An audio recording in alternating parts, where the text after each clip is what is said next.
Good evening and welcome to the Administration and Operation Committee meeting of December 14th, 2021. I've taken attendance and I'm going to proceed with election of chair and vice chair. And before we begin, I'd like to recognize that because this meeting is being held electronically, there's no mechanism for a secret ballot. So any votes will be held by the raising of hands in open session. And if there's a tie, we'll be drawing by lot.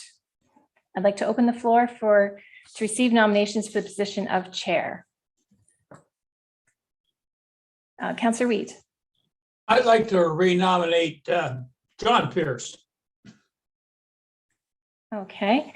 I will note that section 94 of the procedural bylaw states that the chair and vice chair will rotate each year.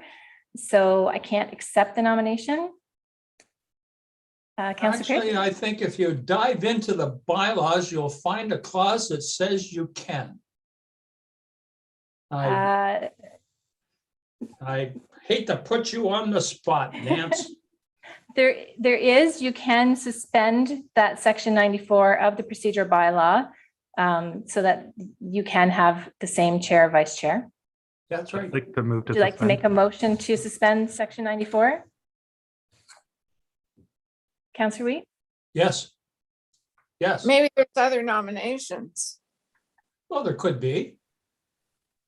Is there a seconder to suspend nomination or suspend section 94? I see one in Mayor Bailey. Yes. Mayor Bailey? And all in favor for the suspension? And that's carried. Okay, so Councillor Wheat had nominated Councillor Pierce. Councillor Pierce, would you accept the nomination? I will, thank you. Okay. Is there any more nominations for the position of chair? Councillor Chambers.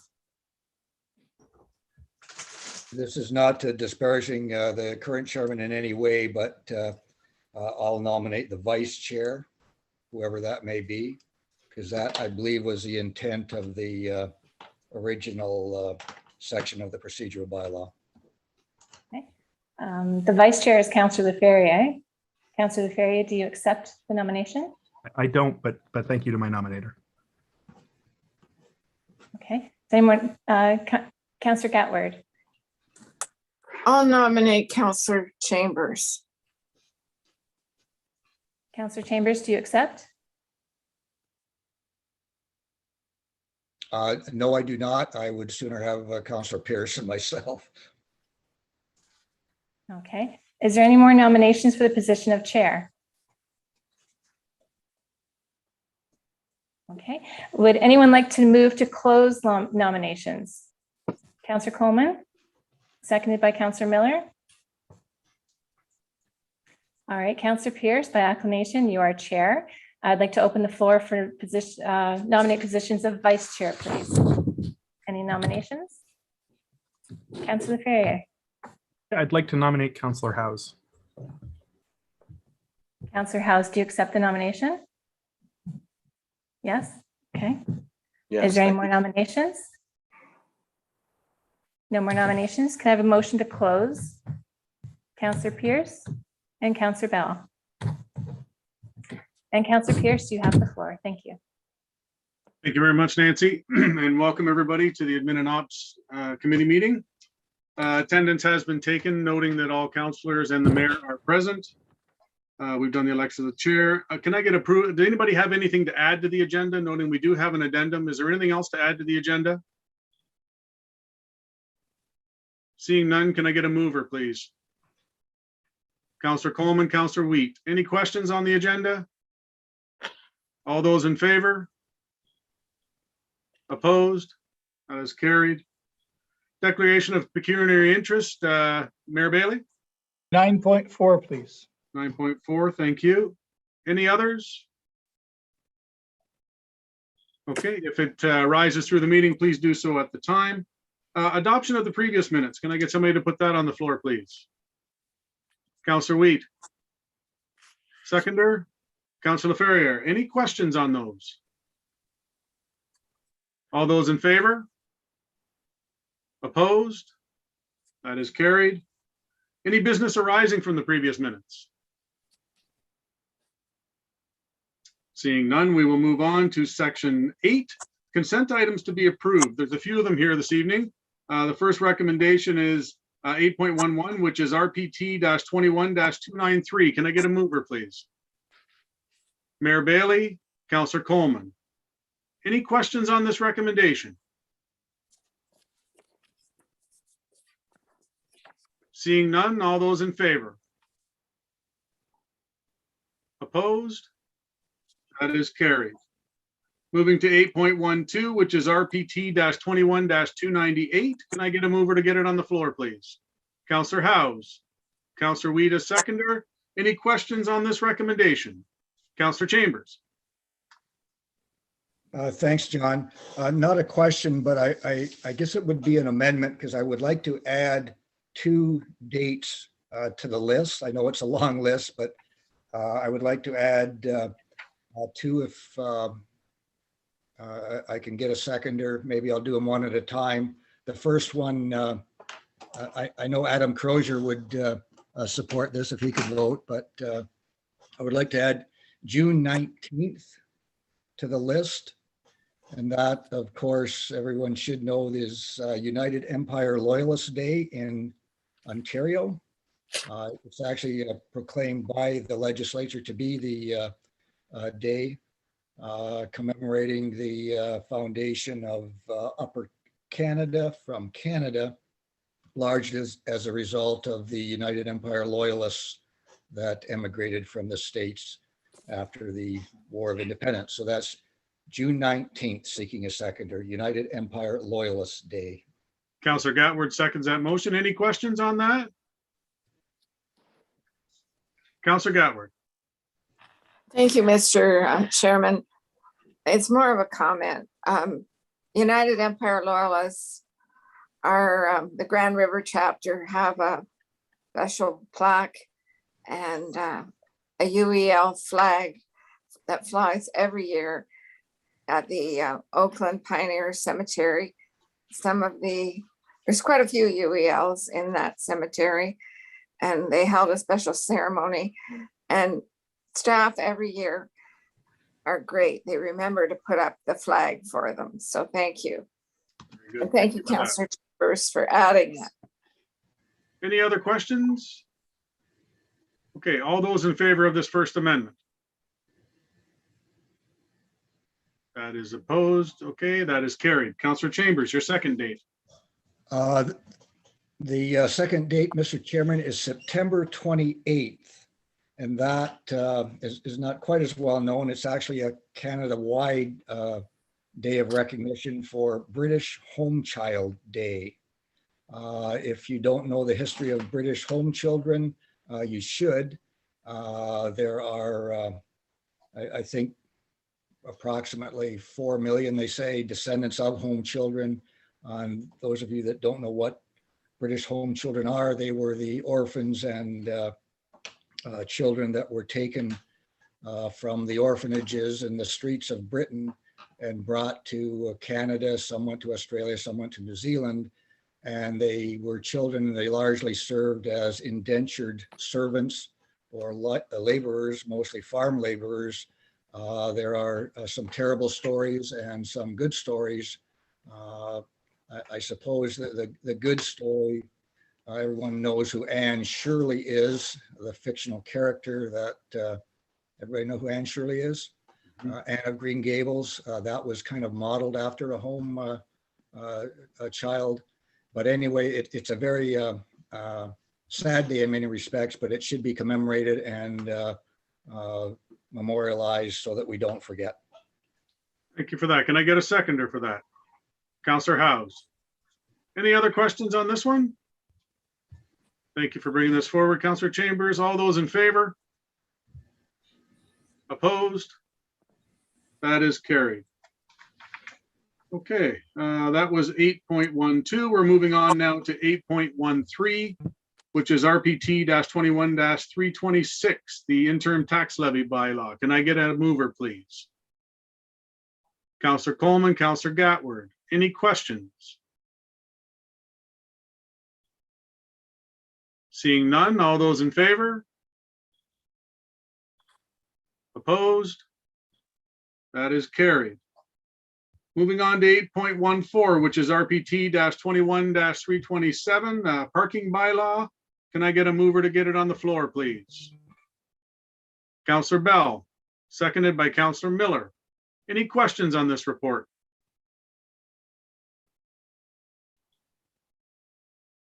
Seeing none, all those in favor? Opposed? That is carried. Moving to 8.15, RPT 21-336, which is the tax write-off report. Can I get a mover on the floor, please? Counselor Gatward, Counselor Ferrier, any questions on this? Seeing none, all those in favor? Opposed? That is carried. Moving on to section 8.2, which are items to be received. I'm seeing two. Does anybody want them separated, or can I get a mover to take them both? Mayor Bailey? I'm both? keeping them, let's keep them as both, please. Okay. Can I get a seconder to move them both? Counselor Coleman, any questions on either of them? Seeing none, all those in favor?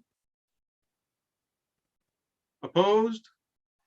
That is carried. Thank you for that. Moving on to section 9, staff reports, 9.1, RPT 21-295, which is the Paris Master Servicing Plan update. Can I get a mover to get it on the floor, please? Counselor Howes, Counselor Ferrier, questions?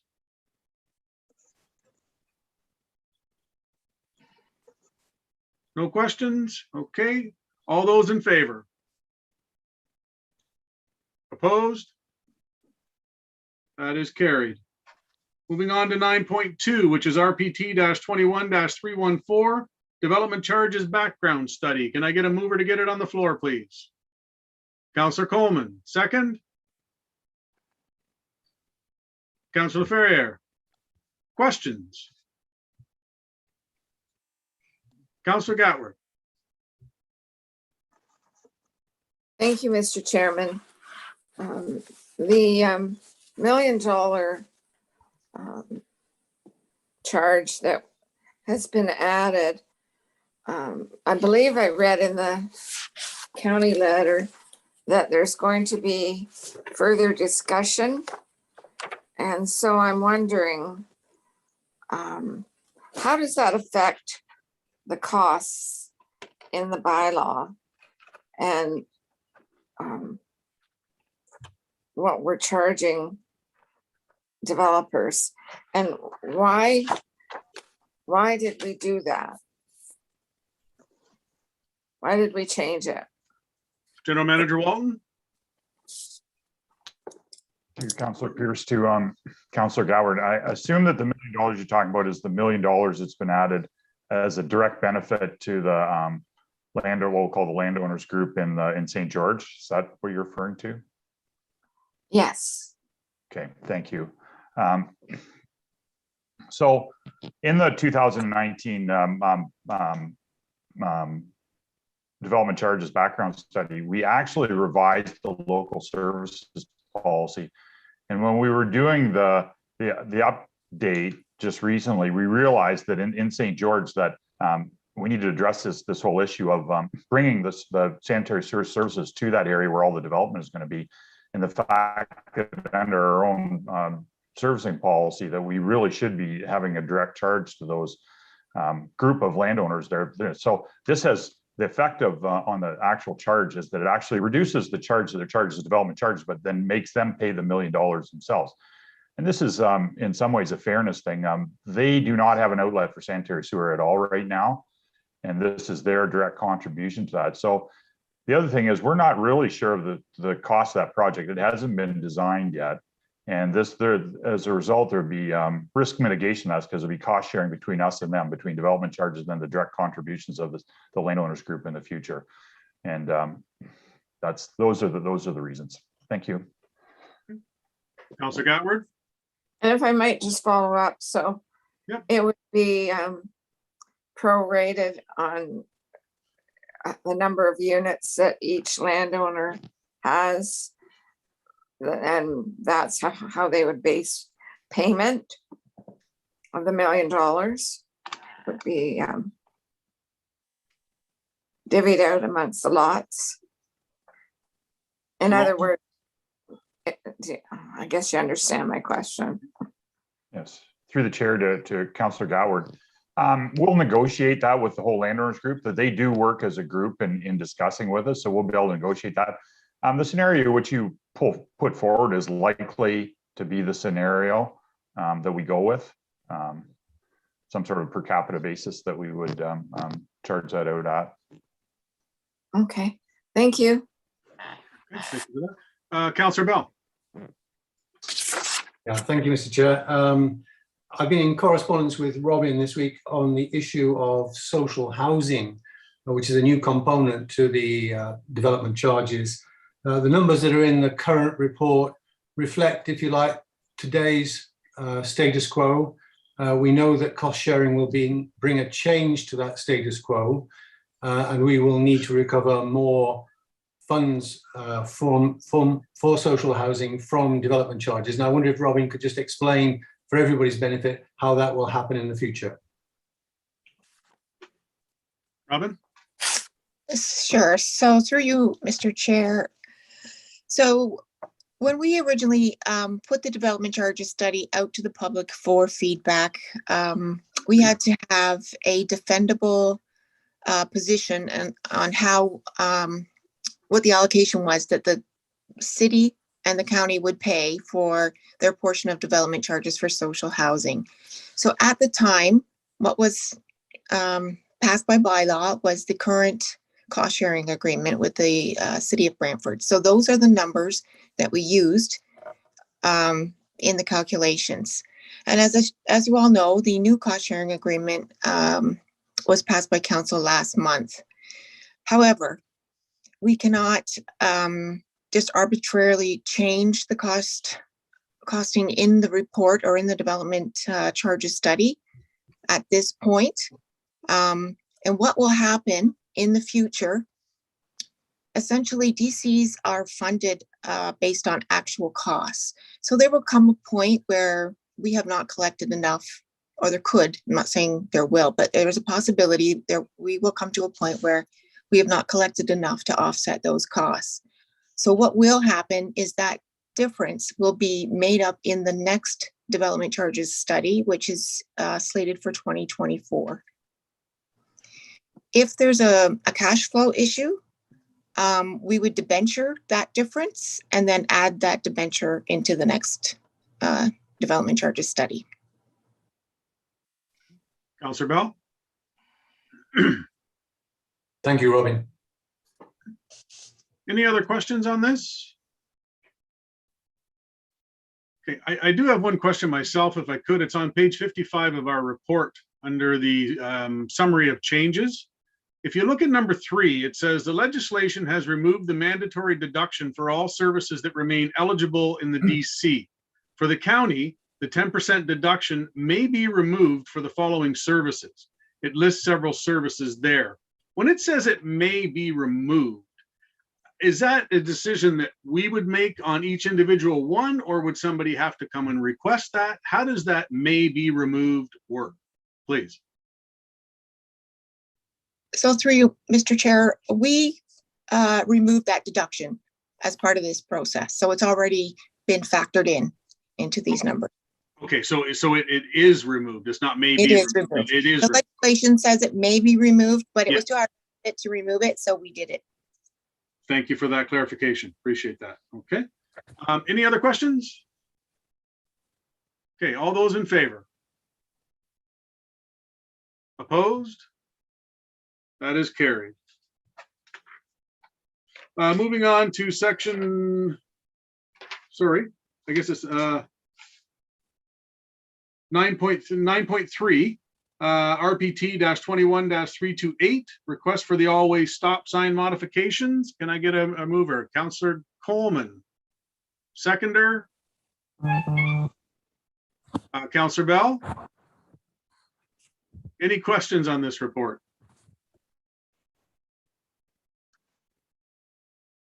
Seeing none, I have a quick one myself, if I could, when it's regarding the Cedar Street stop signs at the 90 degree there on Cedar Street, which I fully 100% support.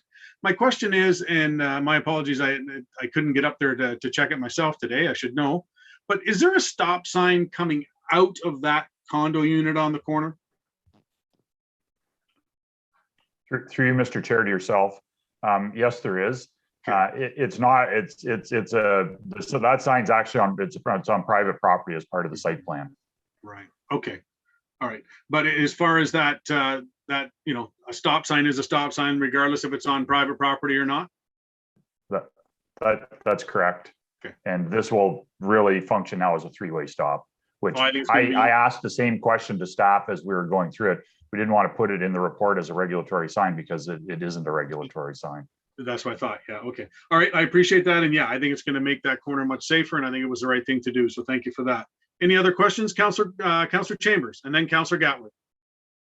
Through you, John, to Rob, the proposal on Mount Pleasant Road, I'm just wondering if you could perhaps outline some of the things that you can do or should do to caution people of the change. The Mount Pleasant Road, people have been driving down that. It's actually a very busy road, as you know.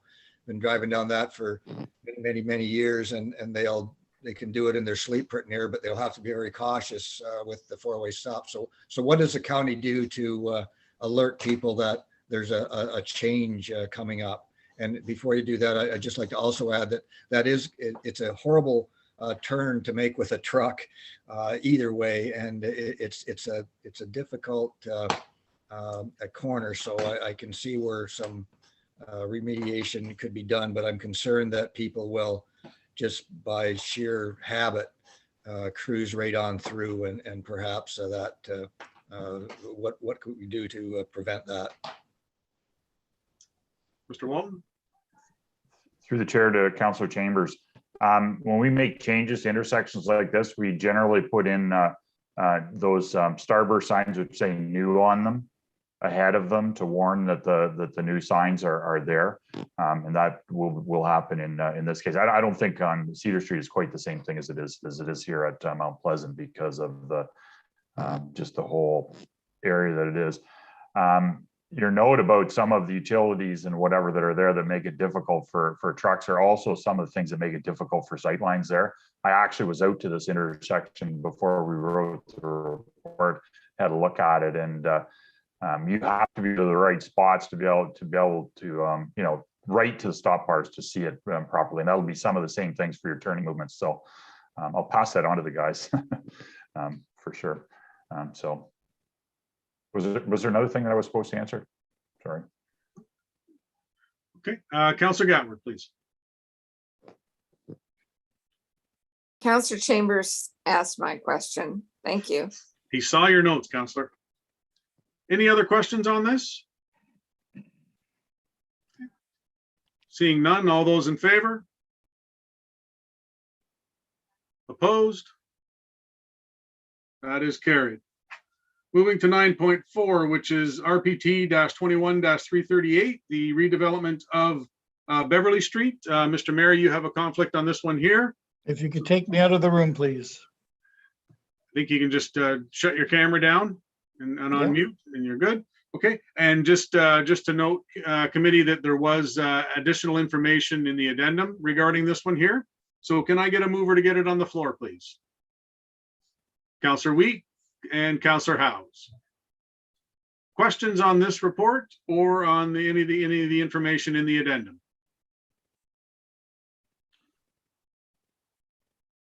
Councillor Gatwood and then Councillor McAlpine. You're on mute, Councillor. Thank you. I noticed in the addendum that there's a request to look at the building, the existing building, rather than just demolish it. And I'm wondering if we need a motion to change the staff recommendation so that we can have the consultation that I believe Councillor McAlpine is looking for as a member of the Heritage Committee. Thank you. I see Mr. Crozier's come in. You want to comment on that? Certainly, Mr. Chair. Oh, hi, can everyone hear me? Yes, we can. Yep, Okay. go ahead. Yeah, through you, Mr. Chair. No, I believe the motion actually captures that. The intent is to consult with the community to see what the ultimate vision is for this intersection. Obviously, I believe, we've articulated staff's perspective of what our preference is, but ultimately the intent of the consultation, especially with the Heritage Committee too, as an older building in a commercial heritage area, we want to ensure that we capture what's proper for this site before we move ahead. So short answer, I believe the motion captures the consultation process.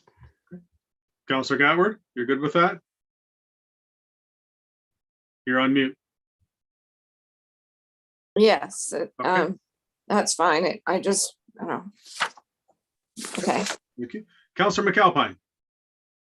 So I think that basically answered my question, that we're going to do a full and robust review of it. I think that's the biggest concern I had coming from the community. I was talking to the Lions Club this morning, and they were concerned, that they hadn't been contacted about it, and a lot of other members in the community. And so considering that I have uncovered quite a bit of information about it, the building itself and its history and its architectural importance, I think it's going to be important that we do a full and fulsome review of the corner. So I just wanted to confirm that that's what we were planning on. So. Okay. Yeah, I think it's the same type of thing that we did with the Cedar House as well. There was a request to take that down, and then we kind of halted a bit and did some investigation on that. So any other questions? Yes. Councillor Wheat. Just a comment, Mr. Chair. Yep. The information that came through in the addendum, that should be forwarded to our Heritage Committee. And I know Councillor Howes is a member there, and so is Councillor McAlpine. And those pictures and that report should go into the records at the County Heritage Committee. I don't think I need a mover on that. I think Councillor Howes and Councillor McAlpine know that should be done. Councillor Howes? Yes, thank you, Mr. Chair. Yes, I agree with Councillor Wheat, and I'm sure that was Councillor McAlpine's intention. It's worth noting to people who are listening in or viewing this later that up until now, our Heritage Committee has not been meeting. There was basically one ad hoc meeting throughout the entire last 20 months. We do hope to be resuming in person, or not in person meeting, but some form of meeting with this this committee very soon. And certainly we would put this on the agenda for the first meeting. Perfect. Thank you for that. Any other questions? Okay, so just to confirm for committee here, with this recommendation, that includes the full review that's being required or requested within the addendum. Is that a fair statement, Adam?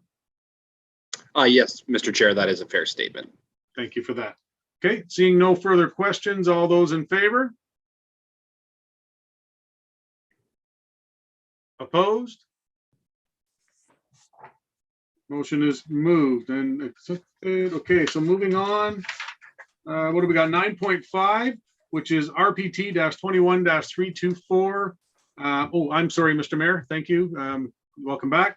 RPT 21-324, which is a proposed vehicle for hire bylaw. Can I please get a mover? Councillor Ferrier, seconder. Councillor Howes. Any questions on this report? Brittany's come on to answer questions. We have any questions for her? Councillor Gatward.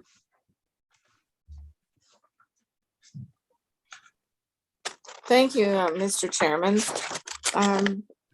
On page 3 of 6, where it talks about the taxi cab meters, it mentions that they can use new technology-based meters if the technology is approved by the licensing administrator. What is this new technology that replaces the regular taximeters?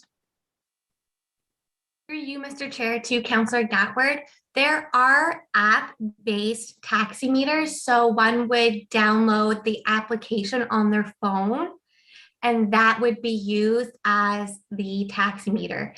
That suggestion actually came about from our public consultation with the stakeholders. We met with a prospective taxi broker, and he raised the fact that these app-based taximeters were being used in other jurisdictions. And the staff looked into it, and in keeping with the changing technology, decided to add that in as an option. Oh, thank you very much. Thank you. Didn't know about that. Any other questions? Councillor Bell. Yeah, thank you, Mr. Chair.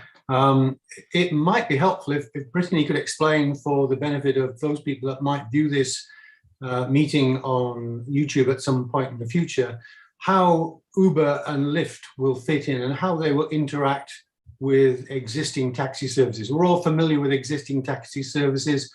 I've used Uber, I've never used Lyft. I've used Uber once, and it was in Ottawa.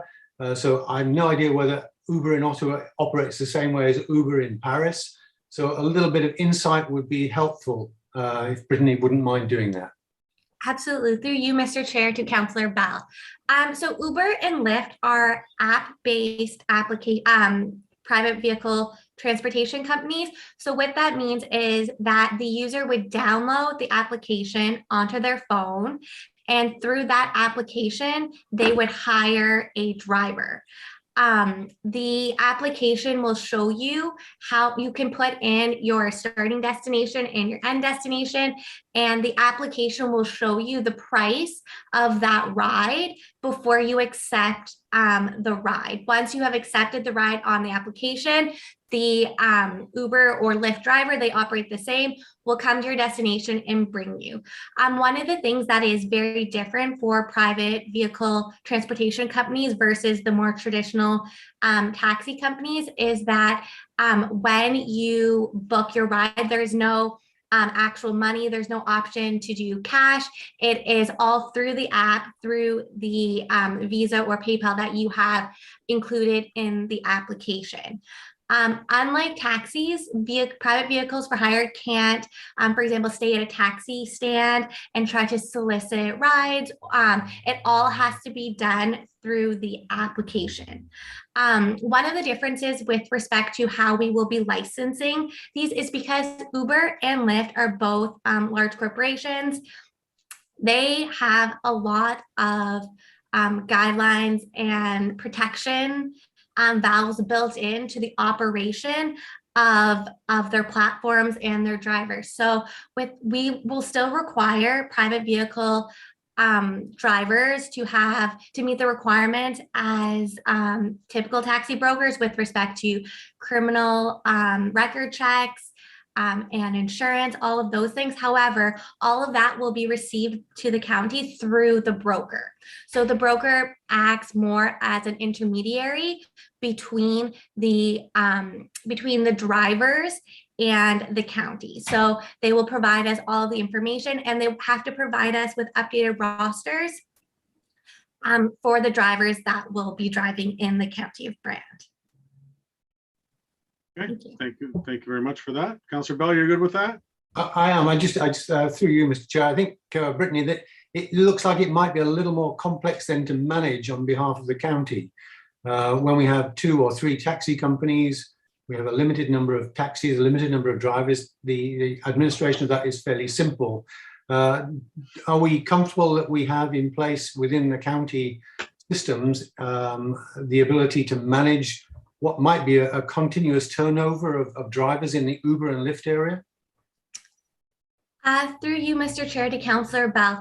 That is a great point. And to that end, the reason that we are not licensing drivers specifically through for private network companies is partly for that very reason. So instead of having our staff have to process each driver application, Uber does that background and provides us an updated list each time. So we are not actually doing that administrative work of vetting the drivers. We've placed that onus on the private network company to do all that background work and then provide the final product to the county. Moreover, with respect to the fee structure, the fee structure in terms of licensing, how we will do the fee structure for private network companies differs from taxi companies. So whereas for taxi companies, a driver will provide an application and pay that application fee,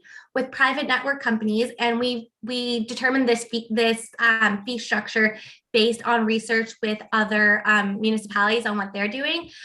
We will charge a fee to the private network company, a yearly licensing fee based on the number of cars that they have on the road, but then they're also required to pay a per ride fee to the county to help manage some of those administrative costs that will now be imposed on county staff. In terms of whether or not we have enough staffing to manage this, I will let Greg speak to that if he has some comments on whether or not his department will require further staffing to help manage it. Thank you. Through you, Mr. Chair, to Councillor Bell. I believe we've positioned ourselves with this bylaw and with our staffing that we're going to be able to certainly absorb these new vehicles for hire and limousines if they come into the county. We don't have any concerns with that respect. We have made some changes and are going to continue making changes to the operation so that we can ensure that there's more viable transportation options for the residents, and B, that we have the staff and the resources to make sure that there's a process for inspections of these vehicles. Thank you, Mr. Chair. One final question, if I may, and again directed to Brittany. Could you just explain how Brant Transit fits into this structure? Absolutely. To Councillor Bell, through you, Mr. Chair. Brant Transit is actually exempt from the application of this bylaw. We have put in a section with respect to an exemption for transportation companies that have a PVL license. That legislation has actually become in flux and the regulation has changed, and we intend to update that on the final to reflect that on the final draft. However, the concept remains the same, that they are exempt from the application of this bylaw. Thank you. Councillor Miller. Thank you, Mr. Chair. Through you to Brittany, just a couple questions here. So do Uber and Lyft, are they the only ones currently operating within the county as far as private transportation companies go?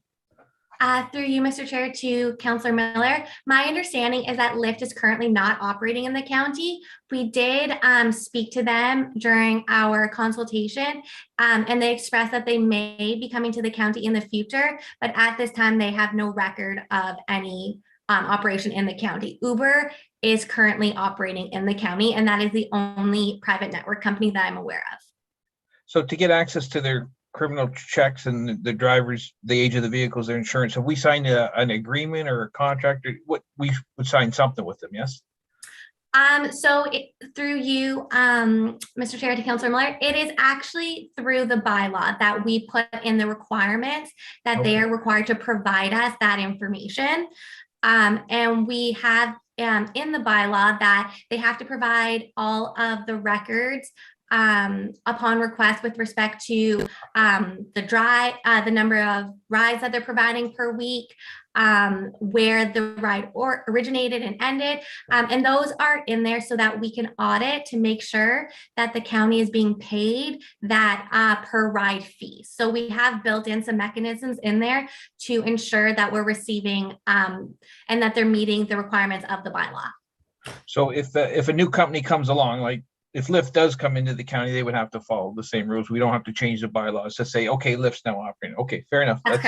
That's pretty smart. Under taxi cab meters, I thought Councilor Gatler was going to ask this one. You mentioned a licensing administrator. Who's that? Is that a person or is that the county or is that bylaw? I've never heard of that position, licensing administrator. Yes, that is a role that Julie, who I believe is on this call, currently holds. So she is responsible for being the licensing administrator for the county. Okay, thank you. Does Uber require a PVL? No, it does not. It is exempt from a PVL. But do the taxi companies themselves need PVLs? I don't believe so. I can double check, but in reviewing the regulation today, there is an exemption explicitly in the regulation exempting taxis, limousines, and private vehicle for hire companies is my understanding. If I will double check if that opinion changes, I will let council know, but that's my understanding as of right now. Okay, just two more questions, Mr. Chair.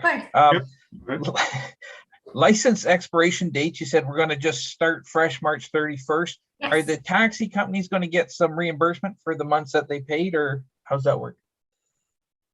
Like say they don't expire till August or something like that. So that can be on a go forward basis, based on how it currently stands. Maybe Julie or Greg can speak to how renewals currently operate, as they're the ones who manage that. But I can explain the reasoning behind this decision. It was just to streamline, to make sure that on a go forward basis, in terms of staffing and work required, that we have one set date with respect to renewals to manage and make sure that everyone is renewed on time. Greg or Julie, if you guys can speak to how renewals currently operate. Julie, Greg, either or? Through you, Mr. Chair. Yes, currently all taxi vehicle licenses actually expire March 31st every year. So there would be no reimbursements because new licenses would have to be issued as of March 31st. Okay, that's good. All right. Last question, Mr. Chair. Section 6.13 in the bylaw says that 1 in 5 cab cars or vehicles must be accessible. And I think we've had that in the bylaws for a long time now. Is that going to apply to Uber? Is that going to apply to Lyft? Is that going to apply to any new company that sets up, or can we enforce that? Through you, Mr. Chair, to Councillor Miller, it does not currently apply to private network companies. These companies typically, they don't provide a car for their drivers or have any sort of, they approve the cars, but the cars that people use for private network companies is actually typically their own vehicles. So that has not been added in. I do know that some municipalities have an added fee which they charge onto private network companies, and that fee goes towards helping provide accessible transit, whether or not that is through public transportation or taxis. I can't say for certain, but I do know that it is an issue that has come up in municipalities, and if council wishes, we can look into perhaps having that added fee included for private network companies in the county as well.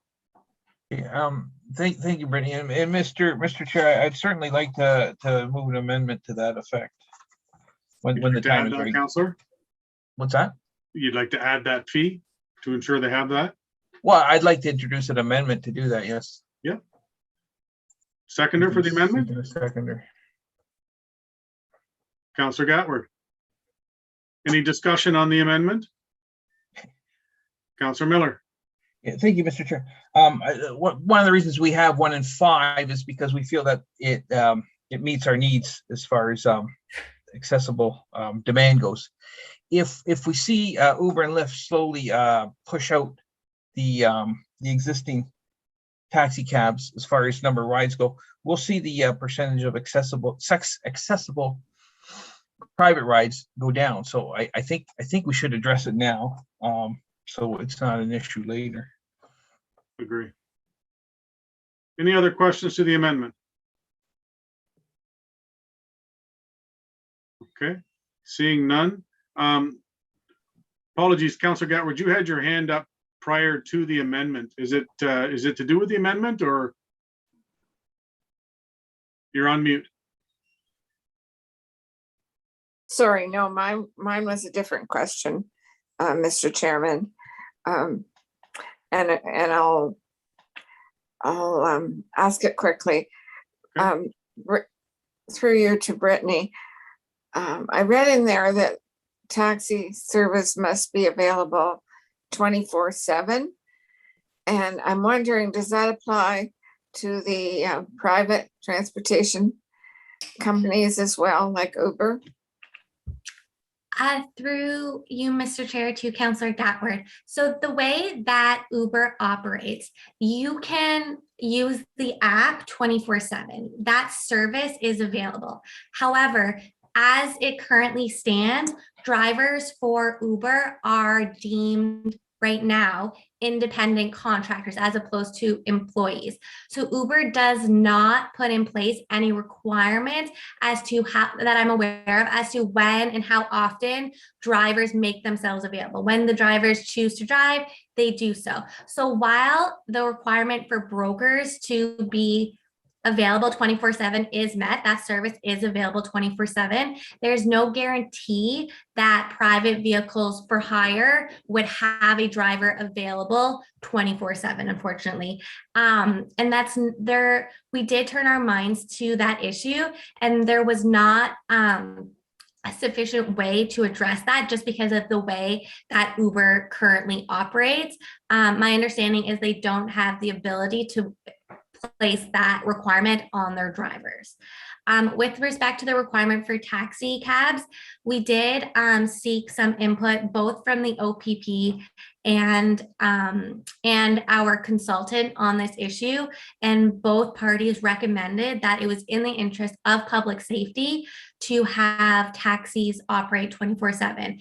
That is also important because while it would be good that Ubers would operate 24/7, Ubers are on only an app-based program. So if there is someone who would require 24-hour use of some sort of transportation, if they didn't have a smartphone, which many of the elderly do not, they wouldn't be able to hire a private network company. So taxis are accessible to all, and that it goes in line with protecting public safety by requiring them to operate 24/7. Thank you for that great explanation. Thank you. Very much so. And apologies to committee. I should have gone to Councillor Gatward before that amendment. So I think we've got it now. So we do have an amendment on the floor. And Councillor Miller, just to confirm, you would like to add that extra fee for the accessible side, correct? Not necessarily, Mr. Chair, but I would certainly like staff to look into it, and maybe when this does come back after the public period, maybe that's something we could at least look at in the final draft. Okay. Councillor House, to the amendment. Yes, Mr. Chair, thanks. So just to clarify, Councillor Miller's goal with this amendment is to have staff look into it, not actually tying any requirements to the accessibility issue at this stage, right? I believe that is correct, Councillor Miller. Yep, Councillor House is correct. Thank you. Any further questions to the amendment? Okay, all those in favor of the amendment? Okay, that is passed. Now, to the original recommendation as amended. All those in favor? Opposed? That is carried. Thank you very much for that. Moving on to section 10, communications. 10.1, Megan Osterhoff, Grant County approval request. Councillor Coleman. I so move the request, Mr. Chairman. Seconder for Councillor Coleman, Councillor Wheat. Any questions? Councillor Miller? Perhaps an amendment or maybe a friendly amendment, and that'll be up to you and Councillor Coleman and the seconder. But I was wondering if we could request or ask Megan for a follow-up next year. I read what she was doing. I thought it was really interesting, and I was kind of hoping maybe we'll see what the results are. So just a simple request to Megan to maybe follow up with council next year on how she makes out. Just for a follow-up. Councillor Coleman's nodding his head, okay. Councillor Weed is a seconder. You're good with that as a friendly?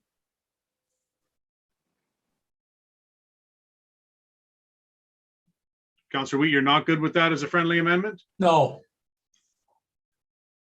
Okay, so. they're just getting started. How, she's not gonna have a report in a year. Okay, so I don't, well, I think what Councillor Miller is looking for here is just a follow-up a year down the road, just to see where we are. I don't think that's too far out of the realm. I would suggest that's a friendly amendment. Fine. Councillor LaFerriere.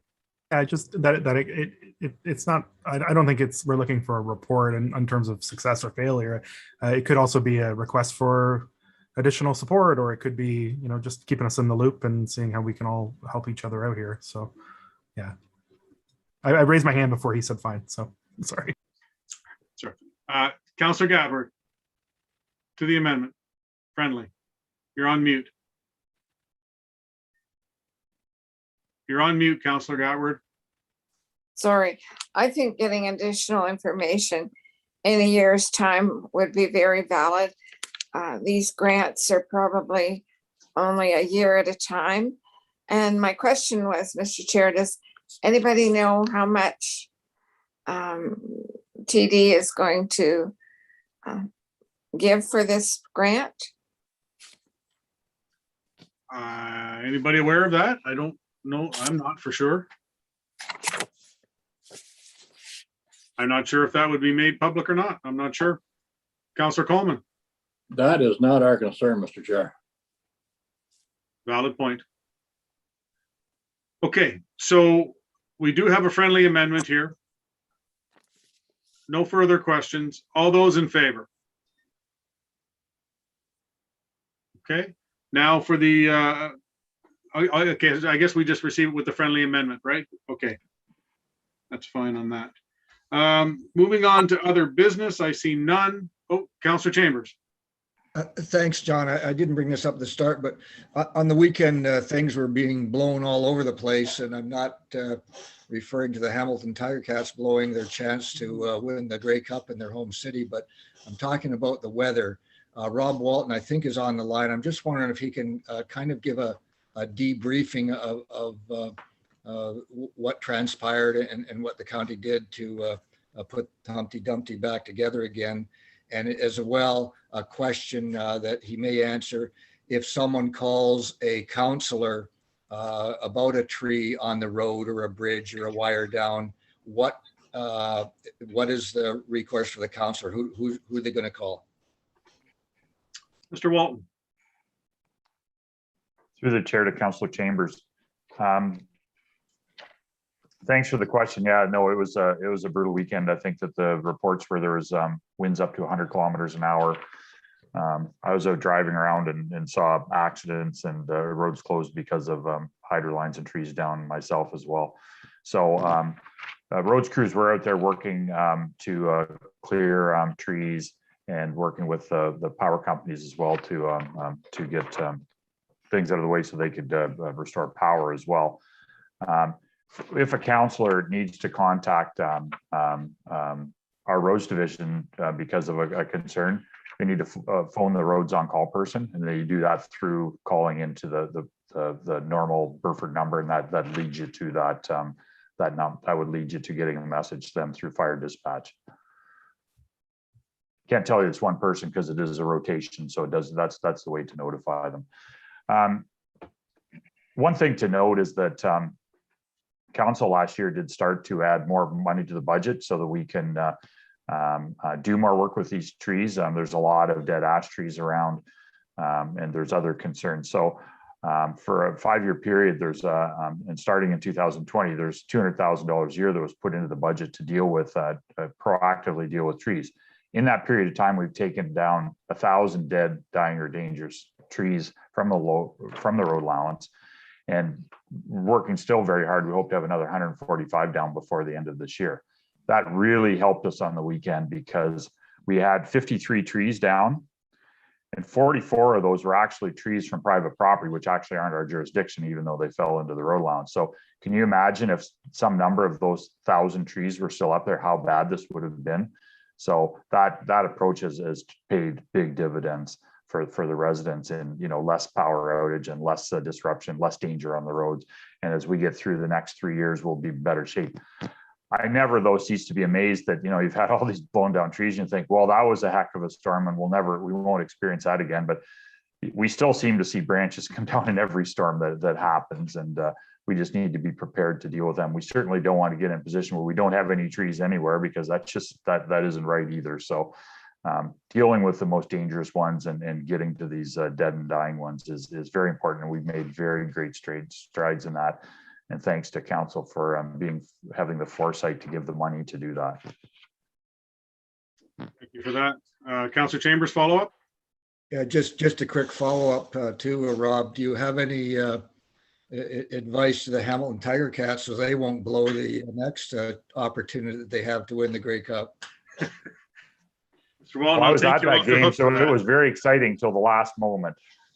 Yes. The last 10 minutes wasn't very good, but you looked like you were having fun tailgating, and we'll leave it at that. Yeah, I just, you know, a thank you to all staff for what they do every day, but especially this past weekend. I know there was some long hours put in by many staff, and they did a fantastic job as usual. So our thanks to them, Rob.